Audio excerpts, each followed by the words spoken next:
আজকের ভিডিওতে আমরা লর্ড অব দ্য মিস্ট্রিজের সেই রোমাঞ্চকর মুহূর্ত নিয়ে আলোচনা করব যেখানে ট্যারট ক্লাবের সদস্যদের সামনে উন্মোচিত হয়েছিল অতীন্দ্রিয় জগতের এক পরম রহস্য। কাহিনীর এই পর্যায়ে আমরা দেখতে পাই মিস্টার ফুল বা ক্লেইন মরেন্টির চতুর পরিকল্পনা এবং কিভাবে তিনি দ্য ওয়ার্ল্ড মূর্তির মাধ্যমে ক্লাবের অন্যান্য সদস্যদের চমকে দেন। ক্লেইন জানতেন যে উচ্চ পর্যায়ের সিকোয়েন্সের রহস্য সবার কাছেই এক দুর্লভ বস্তু। ব্রঞ্জ টেবিলের এক প্রান্তে বসে দ্য ওয়ার্ল্ড যখন গম্ভীর স্বরে ঘোষণা করেন যে তার কাছে সিকোয়েন্স 4 পোর্শন ফর্মুলা আছে, তখন পুরো ক্লাবে যেন এক নিস্তব্ধতা নেমে আসে। ক্লেইন চতুরতার সাথে মিস্টার হ্যাংড ম্যানকে লক্ষ্য করে কথাগুলো বলছিলেন, কারণ তিনি জানতেন আলজার অর্থাৎ হ্যাংড ম্যান একজন নাবিক বা সেলার পাথওয়ের সদস্য এবং সান পাথওয়ের এই ফর্মুলা তার জন্য অত্যন্ত লোভনীয় হতে পারে। এই সিকোয়েন্স 4 বা আনশ্যাডোড ফর্মুলাটি কেন এত মূল্যবান? ক্লেইন নিজেই উল্লেখ করেছেন যে এটি একজন মানুষের মধ্যে গুণগত পরিবর্তন আনার জন্য প্রথম বড় পদক্ষেপ। এর আর্থিক মূল্য 10,000 গোল্ড পাউন্ডের বেশি হতে পারে, যা সাধারণ মুদ্রায় কেনা প্রায় অসম্ভব।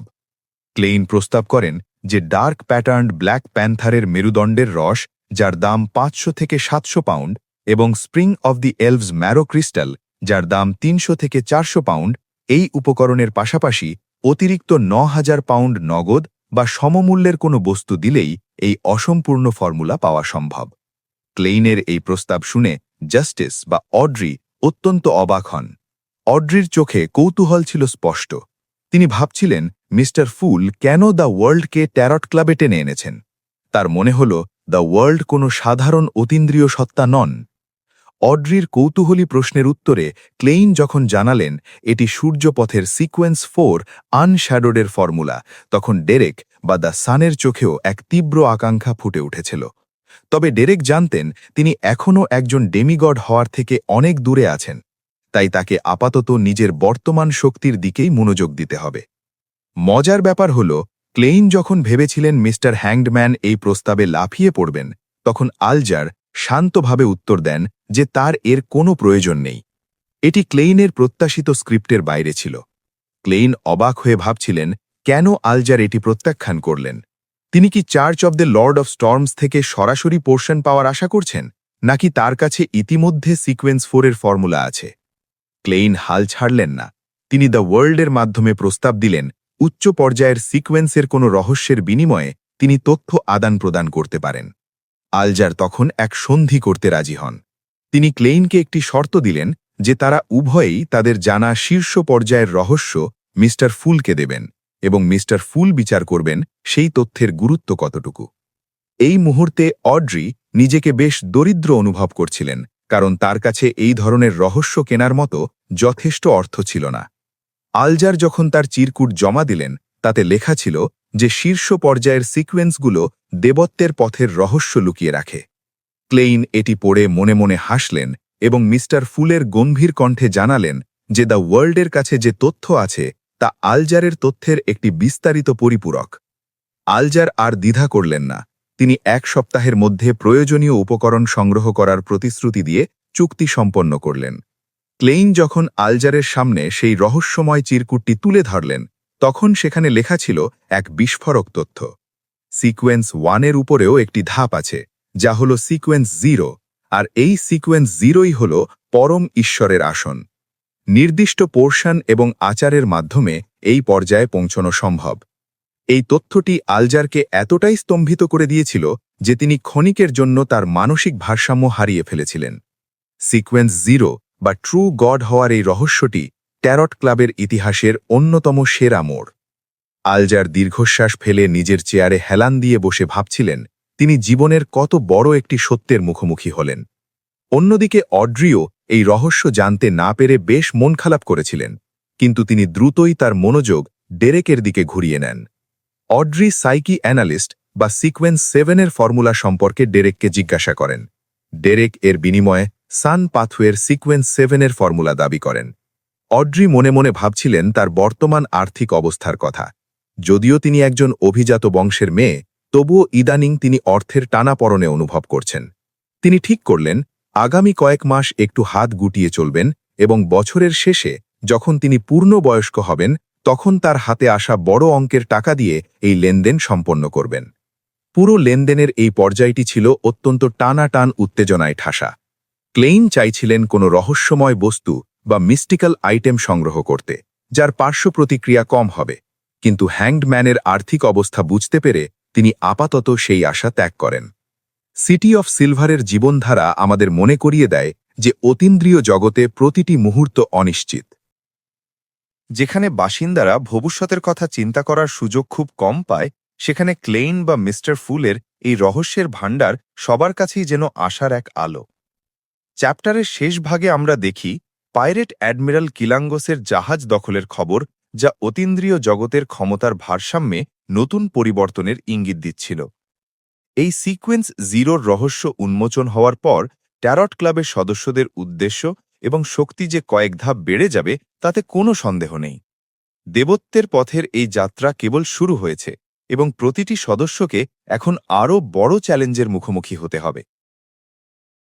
গল্পের শুরুতেই আমরা দেখি রহস্যময় ট্যারট ক্লাবের একটি সভা, যেখানে অড্রে সমুদ্রের ভয়ঙ্কর জলদস্যু অ্যাডমিরালদের সম্পর্কে জানতে অত্যন্ত আগ্রহী হয়ে উঠেছেন।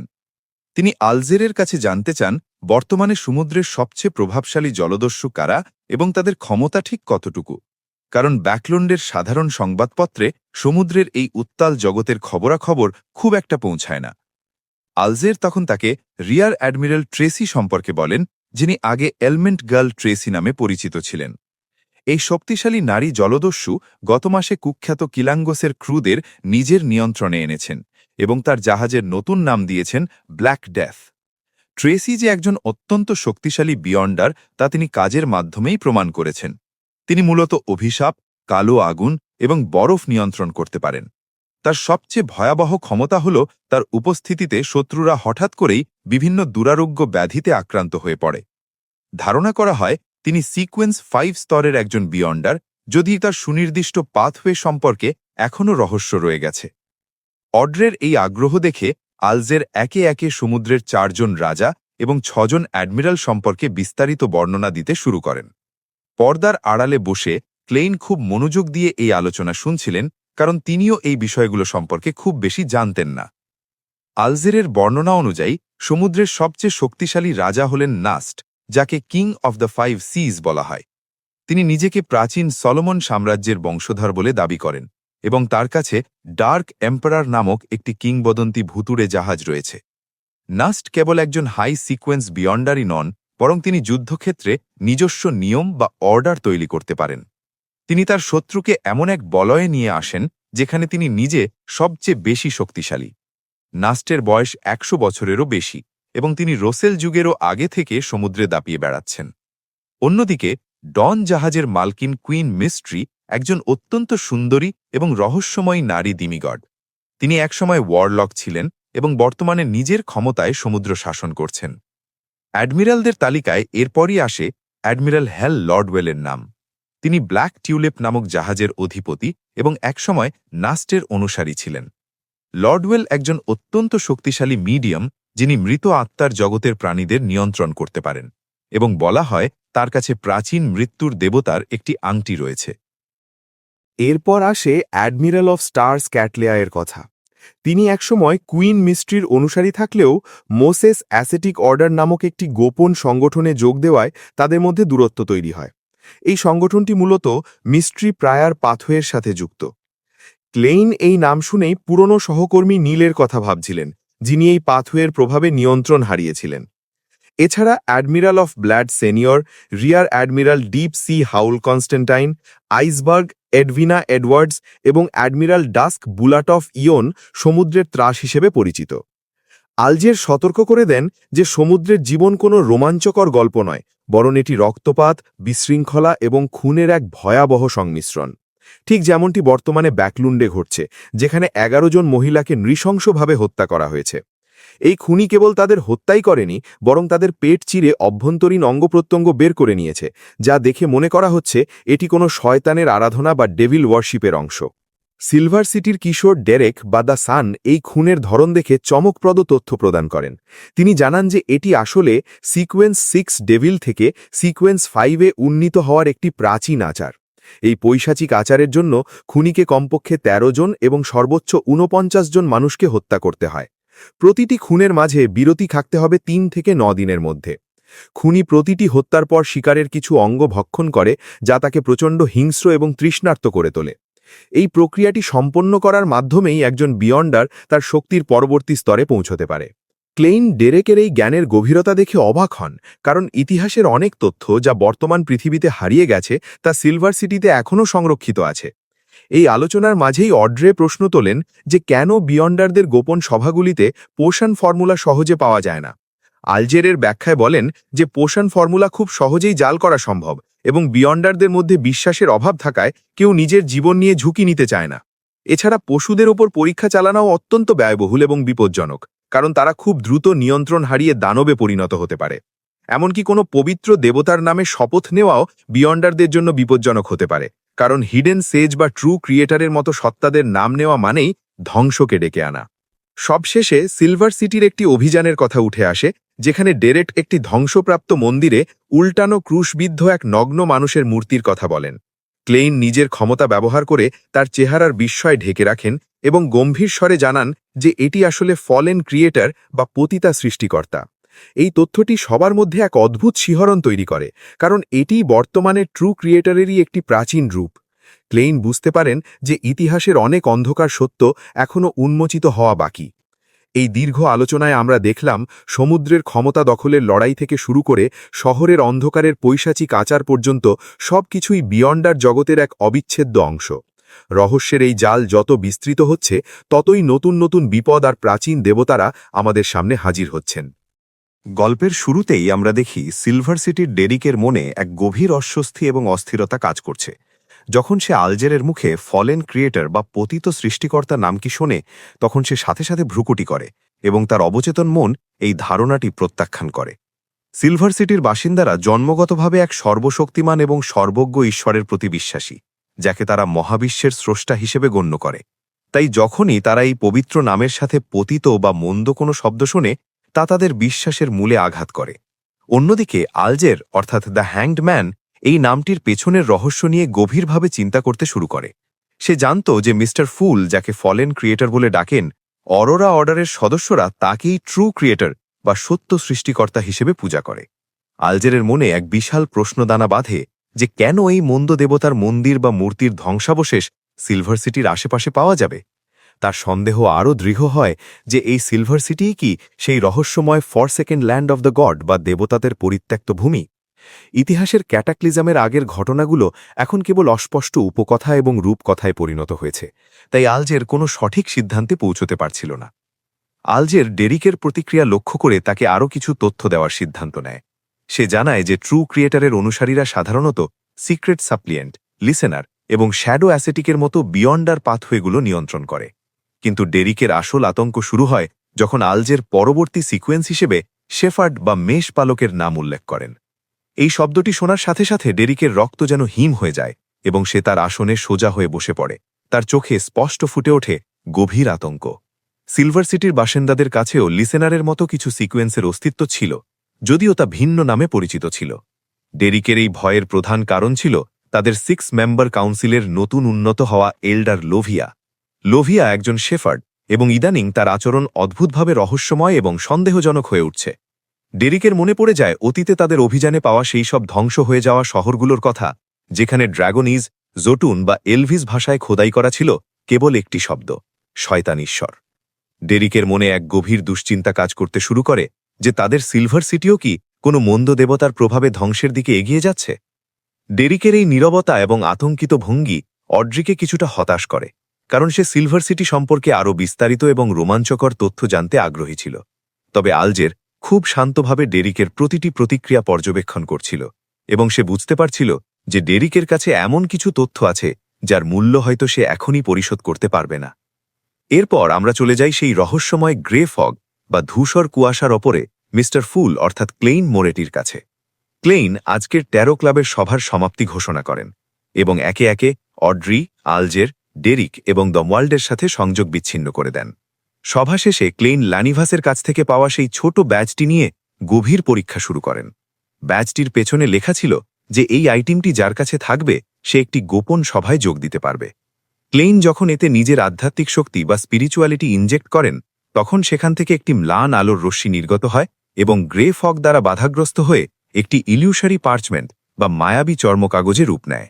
সেখানে প্রাচীন ফেসাক ভাষায় লেখা ছিল একটি নির্দিষ্ট সময় এবং স্থানের কথা। 1350 সালের 4 জানুয়ারি রাত 8টায় বাবর উপত্যকায় একটি সভা অনুষ্ঠিত হবে। ক্লেইন বুঝতে পারেন এটি একটি মিস্টিক কমিউনিকেশন ডিভাইস যা সভা বা সাক্ষাতের সময় এবং স্থান স্বয়ংক্রিয়ভাবে জানিয়ে দেয়। যদিও বাবর উপত্যকা ব্যাকল্যান্ডের কাছেই অবস্থিত, তবুও জায়গাটি বিশাল হওয়ায় ক্লেইন মনে করেন এই ব্যাচটি হয়তো সেখানে পৌঁছানোর পর লোকেশন টুল হিসেবে কাজ করবে। ক্লেইন সিদ্ধান্ত নেন যে যদি তিনি বছরের শেষের মধ্যে ফেসলেস সিকোয়েন্সে পৌঁছতে পারেন, তবেই তিনি ছদ্মবেশে এই সভায় যাওয়ার ঝুঁকি নেবেন, নয়তো আপাতত এই পরিকল্পনা স্থগিত রাখবেন। একই সাথে ক্লেইন তার পরবর্তী পর্যায়ে সিকোয়েন্স 7 ম্যাজিশিয়ান হওয়ার পথে অগ্রসর হওয়ার কথা চিন্তা করতে শুরু করেন। তার পূর্ববর্তী ক্লাউন পোশনটি ইতিমধ্যে সম্পূর্ণ হজম হয়ে গেছে। বিশেষ করে ল্যানিভাসকে হত্যা করে প্রতিশোধ নেওয়ার পর তার পোষণ হজমের প্রক্রিয়াটি এক অদ্ভুত পরিস্থিতির মধ্য দিয়ে ত্বরান্বিত হয়েছিল, যেখানে সে হাসির ছলে চোখের জল ফেলছিল। এখন তাকে ম্যাজিশিয়ান হিসেবে অভিনয় করার কৌশলগুলো আয়ত্ত করতে হবে। ক্লেইন রুসেলের ডায়েরিতে পাওয়া জারাটুলের দেওয়া তথ্যের কথা মনে করেন। ম্যাজিশিয়ানের মূল সত্তা হল মিথ্যার মাধ্যমে সত্যের বিভ্রাম তৈরি করা। তাকে এমনভাবে কাজ করতে হবে যেন দেখে মনে হয় সে ভাগ্যকে পরিবর্তন করছে বা অলৌকিক কিছু ঘটাচ্ছে, কিন্তু বাস্তবে তা হবে কেবল একটি সুনিপুণ জাদুর কৌশল যা সাধারণ মানুষকে বিভ্রান্ত করে। ক্লেইন বুঝতে পারেন যে এই পাথওয়েটি ভাগ্যের সাথে কিছুটা জড়িত হলেও তা মূলত অলীক সত্য তৈরির ওপরেই ভিত্তি করে দাঁড়িয়ে আছে। অন্যদিকে ব্যাকল্যান্ডে সেন্ট জর্জ বোরোতে ফোর্স এবং জিও এক গভীর আতঙ্কে দিন কাটাচ্ছে। ল্যানিভাসের মৃত্যুর খবরের কাগজে আসলেও তারা জানত যে এর পেছনে উচ্চতর কোনো শক্তি বা দেবতার অস্তিত্ব জড়িয়ে আছে। তারা একটি গোপন আস্তানায় আশ্রয় নিয়েছে যেন কেউ তাদের খুঁজে না পায়।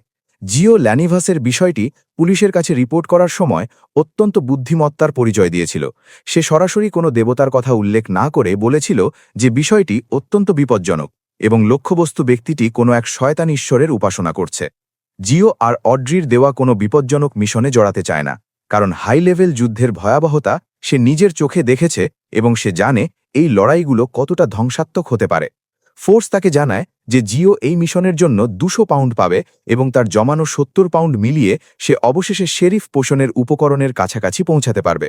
তবে জিও এখনই পুলিশের কাছ থেকে তার পুরস্কারের টাকা তুলতে ভয় পাচ্ছিল, কারণ ব্যাকল্যান্ডে এই ঘটনাটি নিয়ে বিশাল হুলস্থুল পড়ে গেছে এবং সে এই মুহূর্তে ধরা পড়ে যাওয়ার ঝুঁকি নিতে চায় না। জিও পরিকল্পনা করে যে সে কোনো মাস্ক পরিহিত ব্যক্তির কাছে যাবে না যদি না সে অন্য কোথাও থেকে পোষণ উপকরণ জোগাড় করতে ব্যর্থ হয়। গল্পের শেষে আমরা ফিরে আসি এমপ্রেস বোরোতে অড্রির কাছে। সে তখন ট্যারো ক্লাবের আলোচনা নিয়ে ভাবছিল যখন তার ব্যক্তিগত পরিচারিকা অ্যানি একটি টেলিগ্রাম নিয়ে আসে। টেলিগ্রামটি পাঠিয়েছিল অড্রির ভাই অ্যালফ্রেড। সেখানে লেখা ছিল যে অড্রির অর্ডার দেওয়া রেইনবো স্যালামান্ডার অবশেষে প্রিটস হারবারে এসে পৌঁছেছে এবং খুব শীঘ্রই তা তার কাছে পৌঁছে দেওয়া হবে। অড্রি এই খবর শুনে অত্যন্ত আনন্দিত হয় এবং তার প্রিয় পোষা কুকুর সুসিকে দেখে মৃদু হেসে বলে যে তার জন্য একটি বিশেষ উপহার আসছে। সুসি তার খাবারের সাথে লড়াই করতে করতে বিভ্রান্ত হয়ে অড্রির দিকে তাকায়, যা পরিবেশকে কিছুটা হালকা করে তোলে। গল্পের শুরুতেই আমরা দেখি ক্লেইন মোরেট্টি উদ্ভাবক লেপার্ডের বাড়ির পিছনের লনে একটি নতুন ধরনের সাইকেল পরীক্ষা করছেন। রিং রিং শব্দে ক্লেইন লনটিতে কয়েকবার চক্কর দিয়ে সাইকেলটির কার্যকারিতা যাচাই করেন এবং বুঝতে পারেন যে এটি তার প্রত্যাশা অনুযায়ী বেশ ভালোই কাজ করছে। তবে একজন বিচক্ষণ পর্যবেক্ষক হিসেবে ক্লেইন লেপার্ডকে একটি গুরুত্বপূর্ণ পরামর্শ দেন। তিনি লক্ষ্য করেন যে সাইকেলের ঘণ্টা বা বেলটি আলাদাভাবে রাখা হয়েছে, যা জরুরি মুহূর্তে চালকের জন্য ব্যবহার করা কঠিন হতে পারে। ক্লেইন পরামর্শ দেন যে বেলটিকে হ্যান্ডেলের সাথেই যুক্ত করে দেওয়া উচিত, যাতে চালককে হাত না সরিয়েই এটি বাজাতে পারেন। ক্লেইন যখন ব্রেক কষে সাইকেলটি থামান এবং সেটি স্ট্যান্ডে রাখেন, তখন লেপার্ড তার দক্ষতার প্রশংসা করেন। লেপার্ডের মনে হয়েছিল ক্লেইন হয়তো আগেও এমন কোনো বাহন চালিয়েছেন, কারণ তার চালানোর ধরন ছিল অত্যন্ত সাবলীল। ক্লেইন মনে মনে ভাবছিলেন যে একজন জাদুকর বা ক্লাউন হিসেবে ভারসাম্য রক্ষা করা তার সহজাত দক্ষতা এবং তিনি এমনকি এক চাকার সাইকেলও চালাতে পারেন। তবে বাইরে তিনি কেবল বলেন যে নিয়মিত ব্যায়াম এবং শারীরিক ভারসাম্যের কারণেই তিনি এটি সহজে করতে পারেন। এরপর তাদের মধ্যে সাইকেলের বাণিজ্যিক সম্ভাবনা নিয়ে এক দীর্ঘ ও গভীর আলোচনা হয়। ক্লেইন খুব স্পষ্টভাবে লেপার্ডকে জানান যে বর্তমানে এই সাইকেলের উৎপাদন খরচ অত্যন্ত বেশি এবং এটি সাধারণ মানুষের নাগালের বাইরে। ক্লেইনের মতে সমাজের উচ্চবিত্ত বা অভিজাত শ্রেণীর মানুষেরা সাইকেল চালানোকে মর্যাদাহানিকর মনে করবেন, কারণ তারা ঘোড়ার গাড়িতে চড়তেই অভ্যস্ত। এমনকি যাদের বার্ষিক আয় ৩০০ পাউন্ড বা তার বেশি, সেই মধ্যবিত্ত সমাজও হয়তো এটি পছন্দ করবে না। ক্লেইন পরামর্শ দেন যে তাদের মূল লক্ষ্য হওয়া উচিত সাধারণ কেরানি, পিয়ন বা তথাকথিত শ্রমজীবী অভিজাত শ্রেণী, যাদের আয় বছরে ৭০ থেকে ৩০০ পাউন্ডের মধ্যে। লেপার্ড স্বীকার করেন যে এটি বর্তমানে কেবল একটি প্রোটোটাইপ বা আদিরূপ, এবং তিনি আশা করেন যে ভবিষ্যতে বড় আকারের উৎপাদন শুরু হলে এর দাম ৬ পাউন্ডে নামিয়ে আনা সম্ভব হবে। ক্লেইন আরও যোগ করেন যে যদি তারা প্রাকৃতিক রাবারের পরিবর্তে কোনো সস্তা বিকল্প খুঁজে পান, তবে উৎপাদন খরচ ৪ পাউন্ডের নিচে নামিয়ে আনা সম্ভব হবে, এবং তখনই তারা প্রচুর মুনাফা অর্জন করতে পারবেন। এই প্রসঙ্গে লেপার্ড ক্লেইনকে রয়্যাল মিউজিয়ামে আয়োজিত সম্রাট রোজেলের একটি স্মৃতি প্রদর্শনীর কথা জানান, যা আগামী সপ্তাহে চার্চ অফ স্টিম অ্যান্ড মেশিনারির উদ্যোগে অনুষ্ঠিত হতে যাচ্ছে। ক্লেইন এই প্রদর্শনীতে যাওয়ার সিদ্ধান্ত নেন কারণ সেখানে সম্রাট রোজেলের মূল ব্লুপ্রিন্ট এবং নানা নিদর্শন প্রদর্শিত হবে। ক্লেইন লেপার্ডকে গবেষণার জন্য আরও টাকা দেন এবং পরামর্শ দেন যেন তিনি পেটেন্ট অফিসের কাজগুলো দ্রুত শেষ করেন। ক্লেইন নিজে একজন জাদুকর বা ক্লাউন হিসেবে আড়ালে থেকে নিজের রহস্যময় পরিচয় বজায় রাখতেই বেশি আগ্রহী ছিলেন। গল্পের প্রেক্ষাপট এবার সোনিয়া সাগরের একটি বিলুপ্ত আগ্নেয়গিরি দ্বীপে স্থানান্তরিত হয়, যেখানে জলদস্যুদের এক বিশাল জমায়েত ঘটেছে। আলজার উইলসন তার জাহাজ ব্লু অ্যাভেঞ্জার থেকে নেমে এই দৃশ্য অবলোকন করছিলেন। পুরো দ্বীপে জলদস্যুদের গান, চিৎকার আর মদ্যপানের এক মাতান পরিবেশ তৈরি হয়েছিল। আলজার জানতেন যে লোয়েন কিংডম নতুন প্রজন্মের লোহাবৃত যুদ্ধজাহাজ তৈরি করলেও এই বিশাল জলদস্যু বাহিনীকে দমন করার মতো শক্তি অর্জন করতে তাদের আরও সময়ের প্রয়োজন। হঠাৎ এই উৎসবের আমেজ আতঙ্কে রূপ নেয় যখন দিগন্তে একটি কালো রঙের বিশাল জাহাজ দেখা যায়। জাহাজটির মাস্তুলে ঝুলছিল একটি সাদা পতাকা, যাতে একটি কালো মাথার খুলি আঁকা ছিল, এবং খুলির চোখের কোটর থেকে নীল আগুনের শিখা বের হচ্ছিল। এটি ছিল বিখ্যাত জাহাজ ব্ল্যাক ডেথ, যার নেতৃত্বে ছিলেন রিয়ার অ্যাডমিরাল এলমেন্ট ট্রেসি। ট্রেসির আগমনে সাধারণ জলদস্যুরা ভয়ে পালাতে শুরু করে, কারণ জনশ্রুতি আছে যে তিনি যেখানেই যান সেখানে মানুষ রহস্যময়ভাবে অসুস্থ হয়ে পড়ে। ট্রেসি যখন জাহাজ থেকে তীরে নামলেন, তখন তাকে দেখা গেল এক অপূর্ব সুন্দরী নারী হিসেবে। তার পরনে ছিল সাদা লিনেন শার্ট এবং গাঢ় লাল রঙের কোট, মাথায় ছিল সাদা স্কার্ফ। তার নীল চোখের মায়াবী চাহনি অনেক জলদস্যুকে এতটাই মোহিত করেছিল যে তারা পালানোর কথা ভুলে মন্ত্রমুগ্ধ হয়ে তাকে দেখতে থাকে। আলজার এই দৃশ্য দেখে কিছুটা বিরক্ত হন এবং মনে করেন যে হয়তো ট্রেসি কোনো ধরনের অতিপ্রাকৃত শক্তি ব্যবহার করে মানুষকে প্রলুব্ধ করছেন।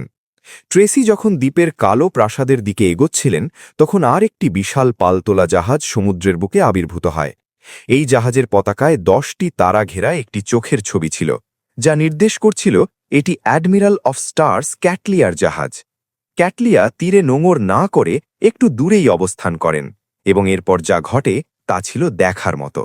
হঠাৎ মেঘাচ্ছন্ন আকাশ নক্ষত্রের আলোয় উদ্ভাসিত হয়ে ওঠে, এবং সেই আলো ঘনীভূত হয়ে জাহাজ থেকে প্রাসাদের প্রবেশপথ পর্যন্ত একটি স্বচ্ছ দীর্ঘ শেপও তৈরি করে। ক্যাটলিয়া সেই নক্ষত্র সেতুর ওপর দিয়ে শূন্যে হেঁটে প্রাসাদের দিকে যেতে থাকেন, যা দেখে সবাই অবাক হয়ে যায়। তার পরনে ছিল প্রাচীন জাদুকরদের মতো কালো রঙের ঢিলে ঢালা পোশাক, যাতে অসংখ্য জাদুকরী চিহ্ন আঁকা ছিল।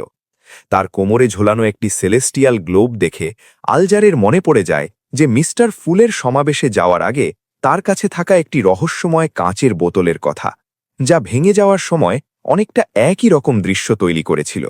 এই মিল আলজারকে এক গভীর রহস্যের দিকে ইঙ্গিত দেয়, যা সমুদ্রের এই শক্তিশালী জলদস্যু নেতাদের সাথে সম্পর্কিত হতে পারে।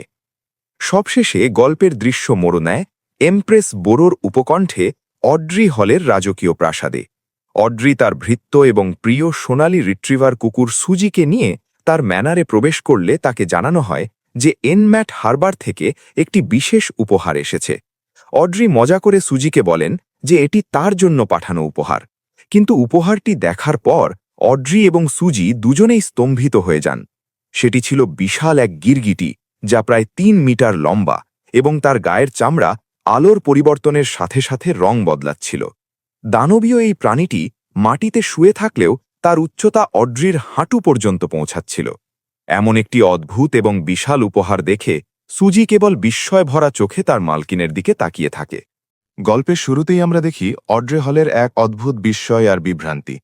অড্রের অবচেতন মনে সবসময় একটা ধারণা ছিল যে রেইনবো স্যালাম্যান্ডার বা রংধনু স্যালাম্যান্ডারের পিটুইটারি গ্ল্যান্ড হবে হয়তো মানুষের হাতের তালুর সমান একটি নরম বস্তু, যা ক্রমাগত রং পরিবর্তন করবে এবং যার গায়ে খাঁচ কাটা থাকবে। কিন্তু তার সামনে যখন ৩ মিটার দীর্ঘ এক দানবীয় প্রাণী এসে হাজির হল, তখন সে মুহূর্তের জন্য স্তব্ধ হয়ে যায়। অড্রে বুঝতে পারছিল না যে এই বিশালাকায় দানবটির সাথে তার প্রত্যাশিত অতিপ্রাকৃত উপাদানের কী সম্পর্ক। তবে তার প্রিয় কুকুর সুজির তীক্ষ্ণ চিৎকার তাকে বাস্তবে ফিরিয়ে আনে। অড্রে তার সহজাত বুদ্ধিমত্তা ব্যবহার করে পরিস্থিতি সামাল দেয় এবং তার বাটলারকে অত্যন্ত স্বাভাবিকভাবে জানায় যে এটাই সেই নির্দিষ্ট প্রাণীর নমুনা যা তার গবেষণার জন্য প্রয়োজন ছিল। সে নির্দেশ দেয় যাতে চাকররা এই বিশাল স্যালাম্যান্ডারটিকে গুদামে সরিয়ে নিয়ে যায়, যাতে সে সময় সুযোগ বুঝে এটি নিয়ে কাজ করতে পারে। অড্রের মূল পরিকল্পনা ছিল এই দানবীয় প্রাণীটি ব্যবচ্ছেদ করে 2টি পিটুইটারি গ্ল্যান্ড সংগ্রহ করা। এর একটি অংশ সে ফার্স্টম্যান র্যাবিট বা খরগোশের বিনিময়ে ব্যবহার করবে, যা সুজির জন্য টেলিপ্যাথিস্ট পোষণ তৈরি করতে অত্যন্ত প্রয়োজনীয় ছিল। অড্রে যখন একা হয়ে তার পড়ার ঘরে প্রবেশ করে, তখন সে সুজির অগ্রগতির কথা চিন্তা করতে শুরু করে।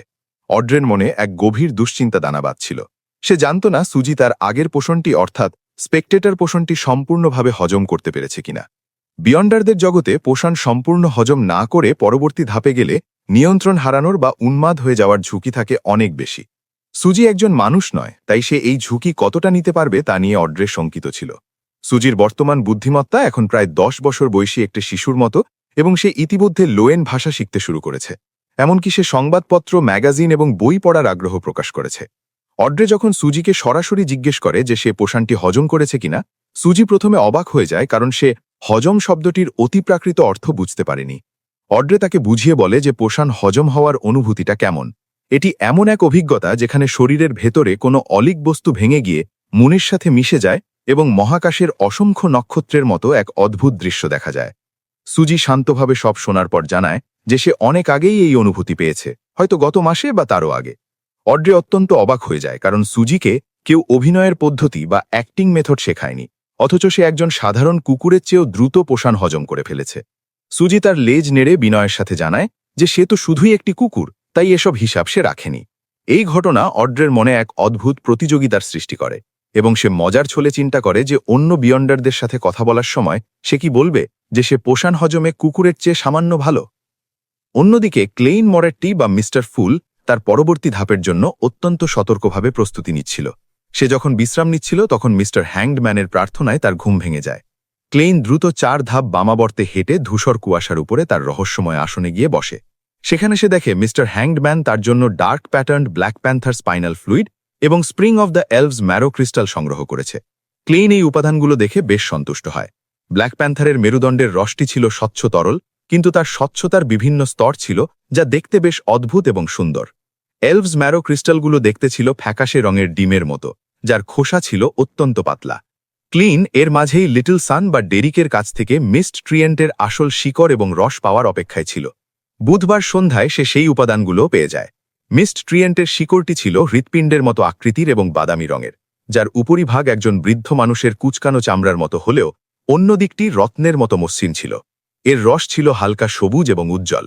ক্লেইন জানত যে সিকোয়েন্স 7 বা ম্যাজিশিয়ান হল একজন মিড সিকোয়েন্স বিয়ন্ডার হওয়ার প্রবেশদ্বার। এই স্তরে পৌঁছালে একজন বিয়ন্ডার সাধারণ মানুষের সীমাবদ্ধতা কাটিয়ে উঠে প্রচুর অতিপ্রাকৃত ক্ষমতা ব্যবহার করতে পারে। ক্লেইন ইতিপূর্বেই তার প্রয়োজনীয় অন্যান্য উপাদান যেমন ড্রপলেট জেম পাউডার সংগ্রহ করে রেখেছিল। এরপর শুরু হয় ক্লেইনের পোষণ তৈরির চূড়ান্ত এবং রোমাঞ্চকর প্রক্রিয়া। ক্লেইন তার রান্নাঘরের একটি লোহার কড়াই ভালোভাবে পরিষ্কার করে পোষণ তৈরি করতে শুরু করে। তার শরীরের উপর অসাধারণ নিয়ন্ত্রণ থাকায় সে একে একে সব উপাদান নির্ভুলভাবে মেশাতে থাকে। যখন সে মূল উপাদানগুলো অর্থাৎ প্যান্থারের রস এবং ট্রিয়েন্টের শিকড় পাত্রে দেয়, তখন এক তীব্র আওয়াজের সাথে সাদা কুয়াশা তৈরি হয়, যা অদৃশ্য এক আকর্ষণে আবার পাত্রের ভেতর ফিরে যায়। ক্লেইন এই বিশেষ তরলটি একটি স্বচ্ছ বোতলে ভরে ফেলে। তরলটি দেখতে ছিল অত্যন্ত চমৎকার, যেন এর ভেতর থেকে অনবরত আতশবাজি ফুটছে এবং লাল, কমলা, হলুদ, সবুজের মতো নানা রং ছড়িয়ে পড়ছে। এটিই ছিল সেই কাঙ্ক্ষিত ম্যাজিশিয়ান পোষণ। ক্লেইন একটি মুদ্রার মাধ্যমে ভাগ্য গণনা বা ডিভিনেশন করে নিশ্চিত হয় যে পোষণটি সঠিকভাবে তৈরি হয়েছে। এরপর সে অন্ধকার ঘরে সোফায় বসে নিজেকে শান্ত করে এবং ধ্যানের মাধ্যমে মনের সব অস্থিরতা দূর করে দেয়। ক্লেইন যখন পোষণটি পান করে, তখন তার গলার ভেতর দিয়ে এক বরফ শীতল অনুভূতি বয়ে যায়, যেন হাজার হাজার বুদবুদ শরীরের ভেতর ফেটে যাচ্ছে। তার মাথায় একসাথে প্রচুর তথ্যের বিস্ফোরণ ঘটে এবং মনে হয় যেন তার মাথাটি ফেটে যাবে। কিন্তু ক্লেইন ইতিমধ্যে ট্রু ক্রিয়েটরের ভয়াবহ গর্জন শুনে অভ্যস্ত ছিল, তাই এই যন্ত্রণা তার কাছে সহনীয় হয়ে দাঁড়ায়। ধ্যানের গভীরে সে হোর্নাসিস এবং ফ্লেগ্রিয়া নামের রহস্যময় শব্দগুলো বারবার শুনতে পায়। তার শরীরের উপর পোষণের প্রভাব অত্যন্ত নাটকীয়ভাবে দেখা দেয়। সে তার হাতা গুটিয়ে দেখতে পায় যে তার একটি হাত শতবর্ষী বৃদ্ধ মানুষের মতো কুঁচকে গেছে এবং অন্য হাতটি সম্পূর্ণ বর্ণহীন ও স্বচ্ছ হয়ে গেছে, যেখান দিয়ে তার রক্তনালী ও শিরাগুলো সরাসরি দেখা যাচ্ছিল। ক্লেইন আতঙ্কিত হলেও নিজেকে শান্ত রাখার চেষ্টা করে এবং ধৈর্য ধরে অপেক্ষা করে। কয়েক মিনিটের রুদ্ধশ্বাস অপেক্ষার পর তার শরীরের এই পরিবর্তনগুলো ধীরে ধীরে স্বাভাবিক হয়ে আসে। সে বুঝতে পারে যে সে যদি পোষণটি সঠিকভাবে হজম না করে এই ধাপে আসত, তবে তার পরিণতি ভয়াবহ হতো। ক্লেইন তার প্রয়াত ক্যাপ্টেন ডান স্মিথ এবং সোয়াইনের কথা মনে করে, যারা বছরের পর বছর ধরে একটি সিকোয়েন্সেই আটকে ছিলেন, ভয়ে বা সীমাবদ্ধতার কারণে। অবশেষে ক্লেইন মোরেট্টি অন্ধকার ঘরটিতে একা দাঁড়িয়ে অনুভব করে যে সে এখন একজন সত্যিকারের ম্যাজিশিয়ান। তার এই রূপান্তর কেবল তার শক্তির বৃদ্ধি নয়, বরং এটি তাকে রহস্যময় জগতের আরও গভীরে নিয়ে যাওয়ার এক নতুন সুযোগ করে দেয়। গল্পের শুরুতেই আমরা দেখি ক্লেইন তার অ্যাপার্টমেন্টে কফি টেবিলটি পেরিয়ে কয়েক পা এগিয়ে যাচ্ছেন এবং নিজের হাত ও কবজি নাড়িয়ে পরীক্ষা করছেন। পশন গ্রহণের পর তার প্রাথমিক অনুভূতি ছিল যে তার শরীর অনেক বেশি চটপটে এবং নমনীয় হয়ে উঠেছে।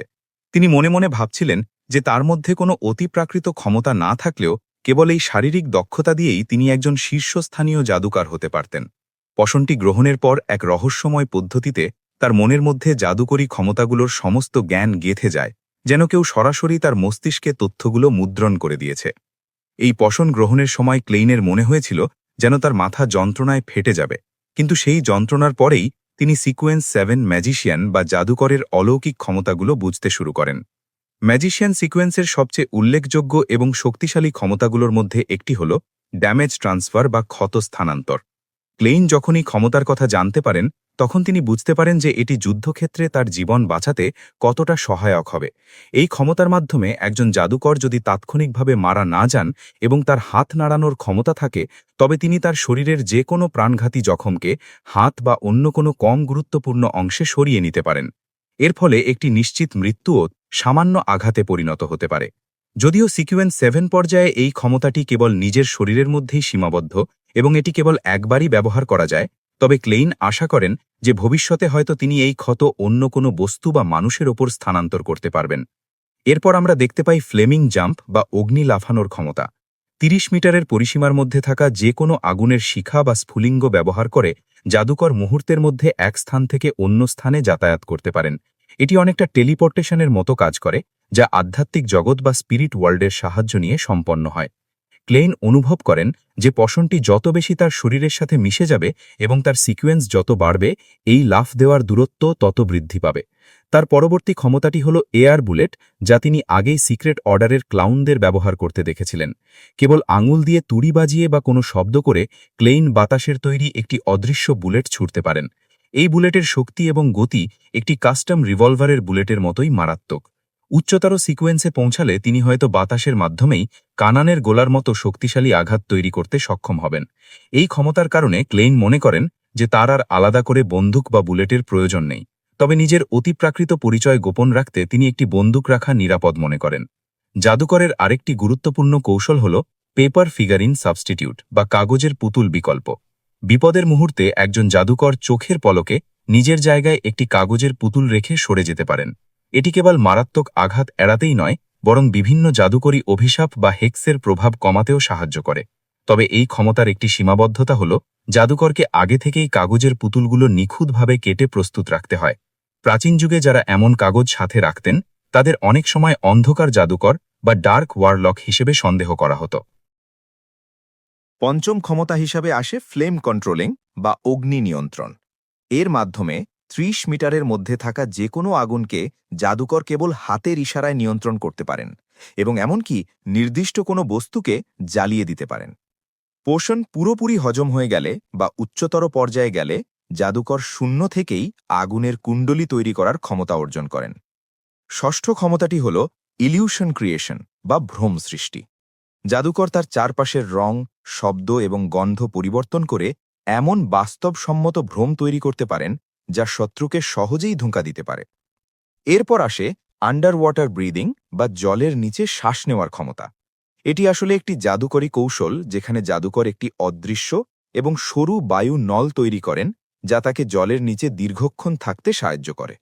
বর্তমানে ক্লেইন ৫ মিটার গভীরতা পর্যন্ত এটি ব্যবহার করতে পারেন, তবে ৫ মিটারের বেশি গভীরে গেলে তার ডুবে যাওয়ার ঝুঁকি থাকে।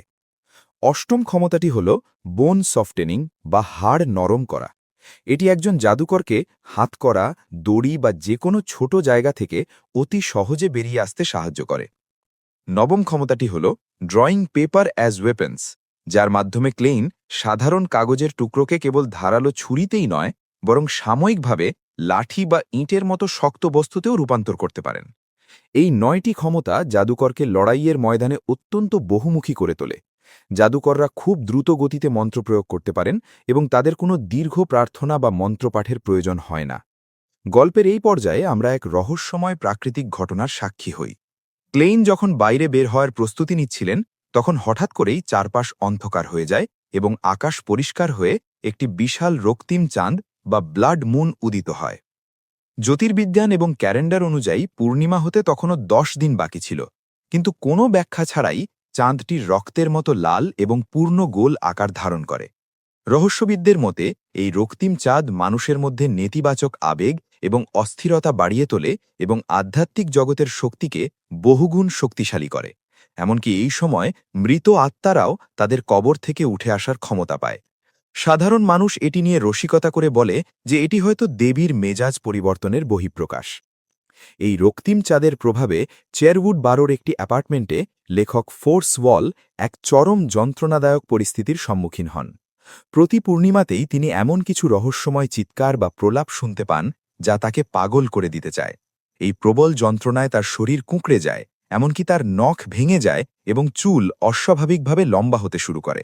তিনি বুঝতে পারেন যে তিনি হয়তো তার মানসিক নিয়ন্ত্রণ হারিয়ে কোনো দানবে পরিণত হতে যাচ্ছেন। তিনি তার পরিচিত দেবতা god of steam and machinery এর কাছে বারবার প্রার্থনা করেন, কিন্তু তার যন্ত্রণা এক বিন্দুও কমে না। নিরুপায় হয়ে ফোর্স ওয়াল তার কাছে থাকা একটি প্রাচীন হার্মিস ভাষার মন্ত্র পাঠ করতে শুরু করেন, যা তার বন্ধু জিও একটি প্রাচীন ইতিহাসের বই থেকে খুঁজে পেয়েছিল। অত্যন্ত যন্ত্রণার মধ্যে তিনি বিড়বিড় করে বলতে থাকেন, হে সময়ের অতীত দ্য ফুল, হে ধূসর কুয়াশার ওপরের রহস্যময় শাসক, হে সৌভাগ্যের অধিপতি king of yellow and black, আমাকে বাঁচান। ফোর্স ওয়ালের এই করুণ প্রার্থনা এবং ক্লেইনের নতুন জাদুকরী ক্ষমতার এই সংযোগ গল্পের রহস্যকে এক নতুন উচ্চতায় নিয়ে যায়। এই রক্তিম চাঁদের রাত প্রতিটি বিয়ন্ডারের জন্য এক কঠিন পরীক্ষার সময় হয়ে দাঁড়ায়। ক্লেইন তার অ্যাপার্টমেন্টের জানালার পাশে দাঁড়িয়ে এই বিশাল লাল চাঁদ দেখছিলেন এবং অনুভব করছিলেন যে এই জগতের রহস্য তার ভাবনার চেয়েও অনেক গভীরে প্রথিত। একজন জাদুকর হিসাবে তার এই যাত্রা মাত্র শুরু হয়েছে, যেখানে প্রতিটি পদক্ষেপেই লুকিয়ে আছে বিপদ আর বিস্ময়। গল্পের শুরুতেই আমরা দেখি ক্লেইন তার ডাবল ব্রেস্টেড ফ্রক কোটটি পরে নিলেন এবং তার অর্ধেক টপ হ্যাটটি হাতে নিয়ে দরজার দিকে এগিয়ে যাচ্ছিলেন। ঠিক সেই মুহূর্তে তার কানে একগুচ্ছ অলৌকিক ও কাল্পনিক প্রার্থনার শব্দ ভেসে আসে। তিনি কিছুটা ভ্রুকুচকে দাঁড়িয়ে পড়লেন এবং মনোযোগ দিয়ে শোনার চেষ্টা করলেন। তিনি নিশ্চিত হতে পারলেন যে এই আর্তনাদটি একজন নারীর কণ্ঠস্বর, যা ছিল অত্যন্ত ভাঙা এবং যন্ত্রণাদায়ক। ক্লেইন তখন সিকোয়েন্স 7-এর একজন নব্য উন্নত ম্যাজিশিয়ান বা জাদুকর। যেহেতু তার তখন খুব জরুরি কোনো কাজ ছিল না, তাই তিনি তার সেই টপ হ্যাটটি অত্যন্ত নিখুঁতভাবে কোট র্যাকের দিকে ছুঁড়ে মারলেন এবং সেটি একদম ঠিক জায়গায় আটকে গেল। এরপর তিনি তার শোবার ঘরে ফিরে গেলেন এবং ঘড়ির কাঁটার উল্টো দিকে 4 কদম হেঁটে সেই রহস্যময় ও মহিমান্বিত ধূসর কুমাশার প্রাসাদে প্রবেশ করলেন। প্রাসাদে প্রবেশের পর ক্লেইন লক্ষ্য করলেন যে দৃশ্যপট এবার কিছুটা ভিন্ন।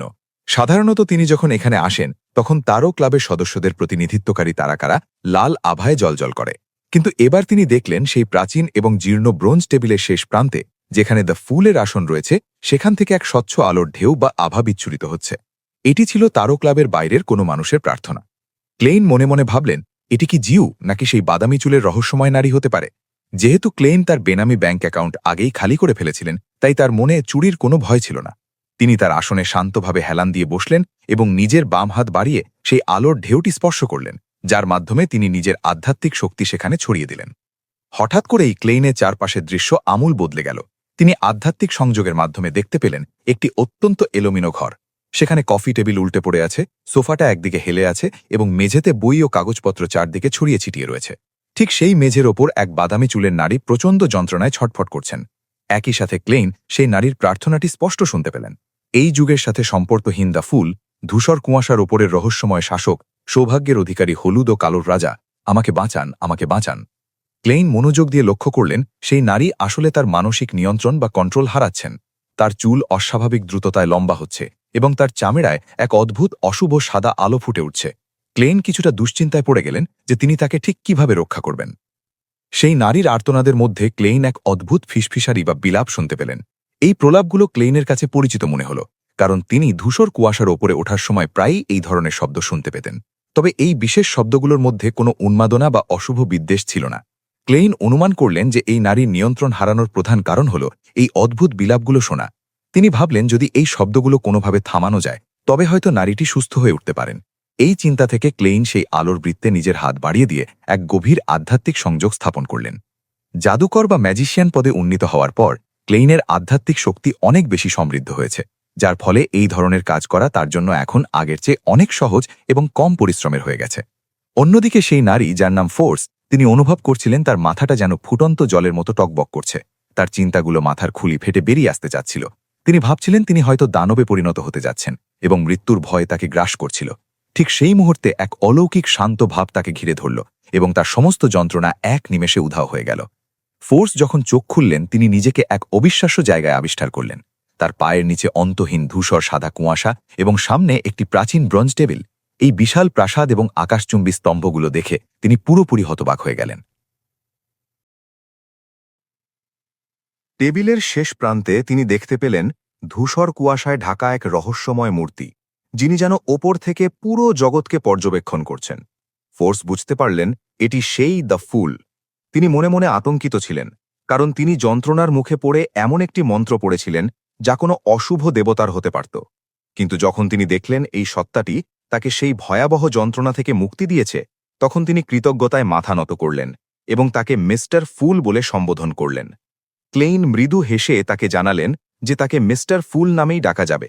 ঠিক সেই সময় ক্লেইন লক্ষ্য করলেন ফোর্স যে চেয়ারে বসেছেন তার পেছনে থাকা নক্ষত্রপুঞ্জ এবং রহস্যময় প্যাটার্নগুলো দ্রুত বদলে যাচ্ছে। মাত্র কয়েক সেকেন্ডের মধ্যে সেখানে অসংখ্য স্তরে স্তরে সাজানো দরজার প্রতীক ফুটে উঠল। এই দরজার প্রতীক দেখে ক্লেইনের মনে পড়ে গেল রোসেলের ডায়েরিতে থাকা মিস্টার ডোরের কথা। ক্লেইন বুঝতে পারলেন পূর্ণিমার রাতে বা ব্লাড মুনের রাতে এই মিস্টার ডোর হয়তো সাহায্যের জন্য আর্তনাদ করেন, যা ফোর্সের মতো সাধারণ মানুষের কাছে যন্ত্রণাদায়ক প্রলাপ মনে হয়। ফোর্সকে উদ্দেশ্য করে ক্লেইন জিজ্ঞাসা করলেন যে তিনি কি প্রতি পূর্ণিমায় এই প্রলাপ শোনেন। ফোর্স অবাক হয়ে হ্যাঁ বললেন এবং জানতে চাইলেন এই যন্ত্রণার উৎস কি বা এর থেকে চিরতরে মুক্তি পাবার কোনো উপায় আছে কিনা। ক্লেইন সরাসরি কোনো উত্তর না দিয়ে রহস্যময়ভাবে হাসলেন। তিনি ফোর্সকে জানালেন যে হয়তো সেই অস্তিত্ব তাকে সরাসরি আঘাত করতে চায় না, বরং তার সাহায্য চাইছে। ফোর্স এটি বিশ্বাস করতে পারছিলেন না, কারণ সেই প্রলাপ তাকে মৃত্যুর মুখে ঠেলে দিচ্ছিল। তখন ক্লেইন এক অমোঘ সত্য উচ্চারণ করলেন এবং বললেন যে ফোর্স আসলে অনেক বেশি দুর্বল।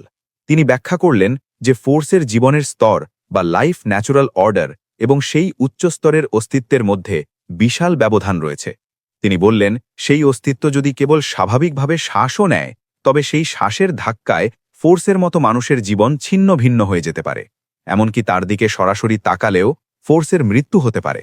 সেই সত্তাটাই হয়তো পাহাড় সমান বাধার ওপার থেকে কথা বলছে, তাই তার কণ্ঠস্বর এমন যন্ত্রণাদায়ক এবং প্রাণঘাতী শোনায়। ফোর্স এই কথা শুনে শিউরে উঠলেন। তিনি বুঝতে পারলেন মিস্টার ফুল যে স্তরের সত্তা, সেই প্রলাপের মালিকও হয়তো প্রায় ঈশ্বরতুল্য। কিন্তু মিস্টার ফুল এত অবলীলায় এবং শান্তভাবে এই বিষয়ে কথা বলছেন, এর মানে তার শক্তিও সেই স্তরের। ফোর্স তখন ক্লেইনের কাছে জানতে চাইলেন তিনি কি প্রতি পূর্ণিমায় মিস্টার ফুলের নাম জপ করতে পারেন। ক্লেইন তাকে জানালেন যে তার ভক্ত হওয়ার প্রয়োজন নেই, তবে তিনি তাকে সাহায্য করতে আপত্তি করবেন না। এরপর ফোর্স লক্ষ্য করলেন টেবিলের চারপাশে আরও অনেক খালি আসন রয়েছে এবং জানতে চাইলেন এখানে কি অন্য কেউ আসে। ক্লেইন তাকে জানালেন যে এখানে একটি নিয়মিত সভা হয়, যেখানে তথ্য, বিভিন্ন ফর্মুলা এবং উপকরণের আদান প্রদান চলে। ফোর্স এই সভায় যোগ দিতে অত্যন্ত আগ্রহী হলেন। ক্লেইন তাকে জানালেন যে প্রতি সোমবার বিকেল ৩টে এই সভা হবে। পরিশেষে ফোর্স অনেকগুলো ট্যারোট কার্ডের মধ্য থেকে একটি বেছে নিলেন এবং দেখা গেল সেটি ছিল দ্য ম্যাজিশিয়ান কার্ড। এভাবেই ফোর্স তার ট্যারো ক্লাবের একজন সদস্য হিসেবে তার নতুন যাত্রা শুরু করলেন। গল্পের শুরুতেই আমরা দেখি যখন ফোর্স ধীরে ধীরে তার চোখের পাতা মেলে তাকায়, তখন সে নিজেকে তার লিভিং রুমের মেঝেতে পড়ে থাকতে দেখে। জানালার বাইরে তাকাতেই তার চোখে পড়ে এক অদ্ভুত এবং ভয়ঙ্কর দৃশ্য। আকাশের রূপালী চাঁদটি আজ এক বিশাল রক্তবর্ণ বা ক্রিমসন ডিস্কের মতো ঝুলে আছে। সাধারণ ঝাপসা পর্দার ভেতর দিয়ে আসা সেই আলো যেন চারপাশকে এক গাঢ় রক্তাভ আভায় ডুবিয়ে দিয়েছে। ফোর্স বুঝতে পারে যে সে মারা যায়নি এবং তার মানসিক ভারসাম্যও হারায়নি, বরং এক রহস্যময় ও শক্তিশালী সত্তা মিস্টার ফুল তাকে নিশ্চিত ধ্বংসের হাত থেকে রক্ষা করেছেন। সে যখন উঠে বসে নিজের শরীর পরীক্ষা করে, তখন দেখতে পায় সবকিছু ঠিক থাকলেও তার চুলগুলো অস্বাভাবিকভাবে লম্বা এবং আগের চেয়ে অনেক বেশি ঘন হয়ে গেছে, যা সেই অলৌকিক ঘটনার এক নীরব সাক্ষী হয়ে আছে। ফোর্স মেঝেতে নিজের হাঁটু জড়িয়ে ধরে বসেছিল এবং তার মনে নানা ধরনের চিন্তা ভিড় করছিল। সে জানত না এই পরিবর্তন তার জীবনের জন্য আশীর্বাদ নাকি অভিশাপ, তাই সে কখনো উদ্বিগ্ন বোধ করছিল, আবার কখনো বিষণ্ণতায় আচ্ছন্ন হয়ে পড়ছিল। ঠিক সেই সময়েই ধূসর কুয়াশার রহস্যময় জগতে ক্লেইন একটি বিশেষ চেয়ারের দিকে গভীর মনোযোগ দিয়ে তাকিয়েছিল, যার পেছনে স্তরীভূত দরজার একটি প্রতীক খোদাই করা ছিল। ক্লেইন মনে মনে ভাবছিল সেই অদ্ভুত বিড়বিড়ানি বা রেভিংসগুলোর ভেতর আসলে কী ধরনের গোপন তথ্য লুকিয়ে থাকতে পারে। সে ধারণা করছিল যে ফোর্স যখন সিকোয়েন্স 7 বা সিকোয়েন্স 6-এ পৌঁছাতে পারবে, তখন সে হয়তো এই নেতিবাচক প্রভাবগুলো কাটিয়ে উঠে সেই বার্তার মর্মার্থ উদ্ধার করতে সক্ষম হবে। ক্লেইন আরও পরিকল্পনা করছিল যে যদি ফোর্স অ্যাক্টিং মেথড বা অভিনয়ের পদ্ধতি সম্পর্কে না জানে, তবে সে ম্যাস জাস্টিস এবং অন্যদের মাধ্যমে তাকে এটি শিখতে সাহায্য করবে। ক্লেইন একটি পবিত্র আধ্যাত্মিক বস্তুর মাধ্যমে দেবীর কাছে শপথ নিয়েছিল যে যারা এই অভিনয়ের পদ্ধতি সম্পর্কে আগে থেকে জানে না, তাদের কাছে সে এই রহস্য ফাঁস করবে না। ক্লেইনের পরবর্তী বড় লক্ষ্য ছিল সিকোয়েন্স 5 বা একজন নিম্বল রাইট মাস্টার হওয়া। সে ভেবেছিল এই স্তরে পৌঁছালে সে রহস্যময় স্থানের ক্ষমতা এবং বিশেষ আচারের মাধ্যমে ফোর্সকে দূর থেকে নিয়ন্ত্রণ করতে পারবে এবং সে যা দেখছে বা শুনছে তা সরাসরি অনুভব করতে পারবে। এর মাধ্যমে সে নিশ্চিত হতে চেয়েছিল যে এই অদ্ভুত শব্দের উৎস আসলে কে এবং এর সাথে মিস্টার ডোরের কোনো সম্পর্ক আছে কিনা। মিস্টার ডোর এমন একজন রহস্যময় ব্যক্তিত্ব যিনি চতুর্থ যুগের ইতিহাসের সাক্ষী এবং সম্ভবত মিস্টার আজিকের থেকেও বয়সে বড় ও প্রাচীন। ক্লেইন অনুভব করছিল যে সম্প্রতি নতুন সিকোয়েন্সে পদোন্নতির কারণে তার আধ্যাত্মিক শক্তি বা স্পিরিচুয়ালিটি কিছুটা অস্থির হয়ে আছে, তাই সে বাইরে যাওয়ার পরিকল্পনা বাদ দিয়ে বাড়িতেই ধ্যানের মাধ্যমে নিজের শক্তিকে নিয়ন্ত্রণ করার চেষ্টা করছিল। পরদিন ভোরবেলা ফোর্স যখন সেন্ট জর্জ 12 থেকে ফিরে তার অ্যাপার্টমেন্টে পৌঁছায়, সে অবাক হয়ে দেখে তার রুমমেট জিও খুব সকালেই ঘুম থেকে উঠে পাউরুটি টোস্ট করছে। জিও সাধারণত অনেক দেরি করে ঘুম থেকে ওঠে, কিন্তু আগের রাতের সেই রক্তাভ চাঁদ এবং অদ্ভুত বিড়বিড়ানি তাকে ঘুমাতে দেয়নি। জিও অত্যন্ত উদ্বেগের সাথে ফোর্সকে জিজ্ঞেস করেছিল যে সেই আওয়াজগুলো কি আরও শক্তিশালী হয়েছে কিনা। ফোর্স নিজের ভেতরের ভয় লুকিয়ে একটি কৃত্রিম হাসি দিয়ে উত্তর দেয় যে রক্তাভ চাঁদের সময় এমনটা হওয়া স্বাভাবিক এবং সে মোটেও বিচলিত নয়। সে উল্টো জিওকে তার জন্য এক টুকরো পাউরুটি টোস্ট করে দিতে বলে। অন্যদিকে ক্লেইন তার প্রতিহিংসার প্রথম ধাপ সফল করার পর এবং শক্তিতে পদোন্নতি পাওয়ার পর বেশ নিশ্চিন্তে সারা রাত ঘুমিয়েছিল। সকালে সে বাইরে গিয়ে ফেয়ানপ্টার নুডলস, ডেসি পাই এবং এক কাপ মিষ্টি আইসটি দিয়ে তৃপ্তি সহকারে প্রাতরাশ সারে। খাওয়া শেষে সে খবরের কাগজে মনোনিবেশ করে এবং দেখতে পায় টুস্ক টাইমসের প্রধান শিরোনামে লেখা রয়েছে যে ব্যাকল্যান্ডে কিলার ডিমান্ড বা ঘাতক দানব আবার আক্রমণ চালিয়েছে। এটি ছিল সেই রহস্যময় খুনির 11তম শিকার, যা পুরো ব্যাকল্যান্ডে আতঙ্কের সৃষ্টি করেছে এবং পুলিশ প্রশাসনকে এক প্রকার উপহাসের পাত্রে পরিণত করেছে। ক্লেইনের মনে ক্ষণিকের জন্য সেই খুনিকে ধরার ইচ্ছা জেগেছিল, কারণ ছোটবেলায় সে ন্যায় বিচারক বা হিরো হওয়ার স্বপ্ন দেখত। কিন্তু একজন সিকোয়েন্স 7 বিয়ন্ডার হিসেবে সে বুঝতে পারে যে এই বিপজ্জনক কাজে জড়িয়ে পড়া মানে নিজের পরিচয় ফাঁস করে দেওয়া। তাছাড়া সান বা ডেরিকের দেওয়া তথ্য অনুযায়ী এই খুনি সম্ভবত সিকোয়েন্স 6 থেকে 5-এ উন্নীত হওয়ার পর্যায়ে আছে, যা ক্লেইনের জন্য অত্যন্ত ঝুঁকিপূর্ণ হতে পারে। তাই ক্লেইন তার নীতি অনুযায়ী একজন সাধারণ নাগরিক হিসেবে থাকার সিদ্ধান্ত নেয় এবং বিশ্বাস করে যে চার্চের শক্তিশালী বিয়ন্ডাররা অবশ্যই একদিন এই খুনিকে ধরে ফেলবে।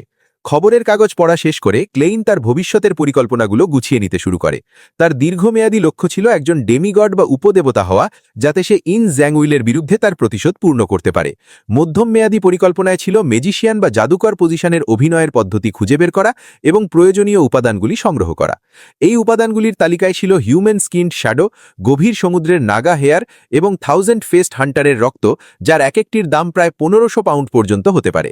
ক্লেইন বুঝতে পারছিল যে একজন ম্যাজিশিয়ানের ক্ষমতা মূলত আত্মরক্ষা এবং পালানোর জন্য বেশি কার্যকর, তাই তাকে এমন একটি মরমী বস্তু বা মিস্টিক্যাল আইটেম খুঁজতে হবে যা সরাসরি আক্রমণে সক্ষম। স্বল্পমেয়াদী পরিকল্পনায় সে জাদুকরী ক্ষমতার প্রস্তুতি হিসেবে কাগজের কিছু পুতুল বা পেপার ফিগারিন তৈরি করতে শুরু করে। সে সিদ্ধান্ত নেয় যে বিকালে সে একটি সার্কাসে গিয়ে পেশাদার জাদুকরদের কাজ পর্যবেক্ষণ করবে, যাতে তার অভিনয়ের জন্য নতুন অনুপ্রেরণা পাওয়া যায়। ক্লেইন যখন অত্যন্ত মনোযোগ দিয়ে নিখুঁতভাবে কাগজের মানুষ কাটছিল, তখন সে বুঝতে পারে যে তার হাতের দক্ষতা আগের চেয়ে অনেক বেশি বেড়ে গেছে, যা এই সিকোয়েন্সের একটি অন্যতম বৈশিষ্ট্য। যখন ক্লেইন সার্কাসে যাওয়ার জন্য প্রস্তুতি নিচ্ছিল, ঠিক তখনই হঠাৎ তার দরজার কলিং বেল বেজে ওঠে। ক্লেইন তার আধ্যাত্মিক অনুভূতির মাধ্যমে দেখতে পায় দরজায় একটি স্থূলকায় এবং বয়স্ক ভদ্রলোক দাঁড়িয়ে আছেন, যিনি গরমে দরদর করে ঘামছেন এবং তার সাথে দুজন সহকারী রয়েছে। ক্লেইন দরজা খুললে সেই ভদ্রলোক নিজের পরিচয় দেন রোগো কোলাম্যান হিসেবে, যিনি একজন জহর ব্যবসায়ী। মিস্টার কোলাম্যান ক্লেইনের কাছে একটি জরুরি কাজের প্রস্তাব নিয়ে এসেছিলেন। তিনি চেয়েছিলেন যে ক্লেইন যেন তার ছেলে অ্যাডালফকে পরের দিন দুপুর পর্যন্ত রক্ষা করে। অ্যাডালফ কিছু খারাপ মানুষের পাল্লায় পড়ে বিপদে পড়েছিল এবং তারা তাকে মেরে ফেলার হুমকি দিয়েছিল। যদিও মিস্টার কোলাম্যান অনেক দেহরক্ষী এবং গোয়েন্দা নিয়োগ করেছিলেন, কিন্তু একজন গোয়েন্দার দুর্ঘটনার কারণে জরুরি ভিত্তিতে ক্লেইনকে প্রয়োজন ছিল। এই কাজের বিনিময়ে ক্লেইনকে মাত্র একদিনে 10 পাউন্ড দেওয়ার প্রস্তাব দেওয়া হয়, যা ছিল একটি সাধারণ মানুষের সাপ্তাহিক বেতনের চেয়েও বেশি। ক্লেইন তার ভাগ্যের পরীক্ষার জন্য একটি তামার মুদ্রা ফ্লিপ করে এবং মুদ্রার ফলাফলের উপর ভিত্তি করে কাজটি গ্রহণ করার সিদ্ধান্ত নেয়। গল্পের শুরুতেই আমরা দেখি ব্যাকলুন্ডের ওয়েস্ট বড় এলাকার গ্রিম গার্ডেন স্ট্রিটের এক বিলাসবহুল আবহাওয়া, যেখানে ক্লেইন ছদ্মনাম শার্লক মোরিয়ার্কি ধারণ করে এক রহস্যময় মামলার তদন্তে লোগো কোলোম্যানের প্রাসাদে প্রবেশ করেন। ক্লেইনের পরনে ছিল একটি টপ হ্যাট, চোখে সোনালি ফ্রেমের চশমা এবং হাতে একটি কালো লাঠি, যা তাকে একজন অভিজ্ঞ গোয়েন্দার লুক দিচ্ছিল। লোগো কোলোম্যান ছিলেন একজন ধনাঢ্য জুয়েলারি ব্যবসায়ী, আর তার বাড়ির জাঁকজমক সেটিই প্রমাণ করছিল। লিভিং রুমে প্রবেশ করতেই ক্লেইনের চোখে পড়ে বিশাল এক ক্রিস্টাল ঝাড়বাতি এবং দেওয়ালের কোণে কোণে সোনার কারুকাজ ও অলংকার, যা সাধারণ মানুষের কাছে কল্পনাতীত। এই আজিজত্বের মাঝেও এক অদ্ভুত আতঙ্ক বিরাজ করছিল সেই বাড়িতে। লোগো কোলোম্যান তার 15-16 বছর বয়সী ছেলে অ্যাডোলের সাথে ক্লেইনের পরিচয় করিয়ে দেন। পুরো বাড়িটি ফায়ারপ্লেসের উত্তাপে গরম থাকলেও অ্যাডোল একটি বিশাল পশমি কোট এবং গরম কম্বল মুড়ি দিয়ে সোফায় বসে থরথর করে কাঁপছিল। তার গাঢ় নীল চুলগুলো ছিল প্রাণহীন এবং মুখমণ্ডল ছিল মৃতদেহের মতো সাদা। অ্যাডোল যখন আর্তনাদ করে বলছিল যে ওরা আমাকে মেরে ফেলবে, তখন ক্লেইন পরিস্থিতি বুঝতে দেরি করেননি। তিনি তার মোলার দাঁতে টোকা দিয়ে গোপনে স্পিরিট ভিশন বা আধ্যাত্মিক দৃষ্টি সক্রিয় করেন। ক্লেইন স্তম্ভিত হয়ে লক্ষ্য করেন যে অ্যাডোলের শরীরের চারপাশের আভা বা আউরা গাঢ় কালো সবুজ রঙে রঞ্জিত হয়ে গেছে। এটি ছিল কোনো প্রেতাত্মা বা রেইথ দ্বারা আক্রান্ত হওয়ার স্পষ্ট লক্ষণ, যা ইঙ্গিত দিচ্ছিল যে কোনো অতিপ্রাকৃত শক্তি তাকে গ্রাস করার চেষ্টা করছে। এই তদন্তে ক্লেইন একা ছিলেন না, সেখানে আরও কয়েকজন পেশাদার গোয়েন্দা উপস্থিত ছিলেন। গোয়েন্দা কাসলানা ছিলেন একজন 30 ঊর্ধ্ব নারী, যার চেহারায় এক ধরনের কঠোরতা ছিল। তার সাথে ছিলেন তার লাল চুলের তরুণী সহকারী লিডিয়া। তারা দুজনেই অভিজাত অশ্বারোহীদের মতো পোশাক পরেছিলেন এবং তাদের কোমরে রিভলভার ঝোলানো ছিল। এছাড়া সেখানে ছিলেন স্টুয়ার্ট নামে একজন গোয়েন্দা, যার মুখ ছিল সরু কিন্তু ঘন দাড়িতে ঢাকা এবং তার সবুজ চোখগুলো ছিল বেশ চটপটে। ক্লেইন লক্ষ্য করেন যে ব্যাকলুন্ডে উচ্চপদস্থ কর্মকর্তা বা অভিজাত ব্যক্তি ছাড়া সাধারণের জন্য বন্দুক রাখা কঠিন হলেও গোয়েন্দাদের জন্য এটি একটি অলিখিত নিয়মে পরিণত হয়েছে। ক্লেইন যখন রসিকতা করে তার হাতের লাঠিটিকে তার বন্দুক হিসেবে পরিচয় দেন এবং মুখ দিয়ে ব্যাং শব্দ করেন, তখন পেশাদার গোয়েন্দারা এতটাই অপ্রস্তুত ছিলেন যে তারা আত্মরক্ষার জন্য সোফার পেছনে লুকিয়ে পড়েন। কাসলানা ক্লেইনের এই রসিকতায় বেশ বিরক্ত হন, কিন্তু ক্লেইন কেবল তাদের সতর্কতার মাত্রা পরীক্ষা করতে চেয়েছিলেন। ক্লেইন অত্যন্ত সাবধানী ছিলেন। তিনি যখন তার কোটটি কাজের মেয়ের কাছে জমা দেন, তখন অত্যন্ত চতুরতার সাথে তার প্রয়োজনীয় উপকরণ যেমন পেপার ফিগারিন, চিরকুট, চার্মস এবং দেশলাই নিজের পকেটে সরিয়ে নেন। তার পকেটে মিস্টার আজিকের সেই রহস্যময় তামার বাঁশিটি ছিল, যা তাকে আধ্যাত্মিক শক্তি অনুভব করতে সাহায্য করছিল। রাতের খাবার শেষে, যা ছিল বেশ রাজকীয় কিন্তু অ্যালকোহল মুক্ত, স্টুয়ার্ট এবং ক্লেইন দ্বিতীয় তলার ঘরে বিশ্রামের জন্য যান। স্টুয়ার্ট ক্লেইনকে বলেন যে তার মনে হয় অ্যাডোলের কোনো মানসিক সমস্যা আছে অথবা তাকে চার্চের যাজকদের কাছে নিয়ে যাওয়া উচিত, কিন্তু ক্লেইন জানতেন যে সমস্যাটি বিজ্ঞান বা সাধারণ ধর্মের ঊর্ধ্বে। রাত ঠিক 1টার সময় যখন চারপাশ নিস্তব্ধ, তখন ক্লেইন অ্যাডোলের শোবার ঘরে একটি রকিং চেয়ারে বসে তার ওপর নজর রাখছিলেন। হঠাৎ ঘরের তাপমাত্রা অস্বাভাবিকভাবে কমে যায় এবং এক হাড় কাঁপানো ঠান্ডা বাতাস বয়ে যায়। অ্যাডল ঘুমের ঘোরে বা আচ্ছন্ন অবস্থায় বাথরুমের দিকে হাঁটতে শুরু করলে ক্লেইন তাকে অনুসরণ করেন। বাথরুমের আয়নায় অ্যাডলের প্রতিফলন ছিল বীভৎস, যেন কোনো মৃতদেহ আয়নার ওপার থেকে তাকিয়ে আছে।